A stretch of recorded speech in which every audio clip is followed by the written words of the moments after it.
લગભગ ગુજરાતના ઘણા ભાગોમાં ચોમાસું નબળું છે. દેશના ઘણા ભાગોમાં ચોમાસું અતિ નબળું છે. આમ છતાં આ ઝાંખરી વરસાદ 1-2 દિવસથી થાય છે, એટલે અમદાવાદ, ગાંધીનગરના અન્ય ભાગોમાં વરસાદ થશે લગભગ 29 તારીખ સુધીમાં, અને 30-31 તારીખમાં પણ વરસાદી ઝાપટા સારા પડવાની શક્યતા રહેશે.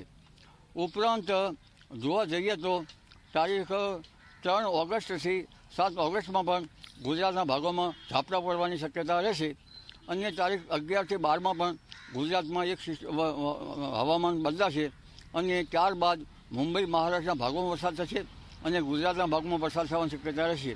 23 સપ્ટેમ્બરથી લગભગ પર્વતાકારનો મેઘ જ્યાં ચડે ત્યાં પડે એવી શક્યતા રહેશે. 17મી ઓગસ્ટથી મઘા નક્ષત્રનું પાણી વરસાદ માટે સારું ગણાશે. આ ઉપરાંત સપ્ટેમ્બરની શરૂઆતમાં પણ વરસાદ થવાની શક્યતા રહેશે, વરસાદી ઝાપટા થવાની શક્યતા રહેશે. સપ્ટેમ્બર, ત્યારબાદ ભાદરવા વદમાં વરસાદ આવશે, અને ત્યારબાદ ઓક્ટોબર, નવેમ્બરમાં વાવાઝોડાની પ્રક્રિયા શરૂ થઈ જશે, જેમાં 16થી 18 નવેમ્બર આસપાસ અને ડિસેમ્બરની શરૂઆત સુધીમાં બંગાળ ઉપસાગરમાં ભારે ચક્રવાતો સર્જાશે.